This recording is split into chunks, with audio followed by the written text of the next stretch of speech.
અમદાવાદના ધોળકા બગોદરા રોડ પર બે જૂથ વચ્ચે અથડામણ થઈ। જમીનના કબજાને લઈને આ બંને જૂથ વચ્ચે અથડામણ થઈ હોવાનું સામે આવ્યું। વિડીયોમાં જોઈ શકાય છે જે આપને બતાવીશું તે મુજબ લોકોના હાથમાં લાકડીઓ છે અને તેનાથી તેઓ એકબીજા પર વાર કરી રહ્યા છે। આ અથડામણમાં 5 લોકોને ઈજા પહોંચી છે।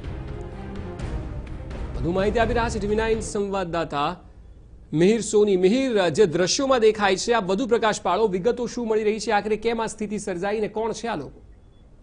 અક્ષય, આ ધોળકા બગોદરા જે રોડ છે ત્યાં આગળનો રોયકા ગામનો બનાવ છે કે જ્યાં આગળ એક જ સમાજના જે બે જૂથ છે તે ગામમાં જે સામાન્ય જે ગલ્લો મૂકવાની બાબતે તે લોકો જે ઝઘડ્યા હતા અને ત્યારબાદ તે લોકો એટલી મારામારી હદે આવી ગયા હતા કે લાકડી લઈ અને તે લોકો જે ગામની બહાર એટલે કે રસ્તા ઉપર મારામારી કરી હતી। તેમાં જે 4 થી 5 લોકો લોહીથી ઈજાગ્રસ્ત થઈ ગયા હતા। હાલ જે પોલીસ ત્યાં આગળ પહોંચી છે અને જે કાબુમાં લીધા છે, પરંતુ થોડા દિવસે પણ આ જે બે જે જૂથ છે એક જ સમાજના તે લોકો લાકડી લઈ અને ખુલ્લેથી મારામારી કરી હતી। અક્ષય, જી બિલકુલ મિહિર, આભાર સમગ્ર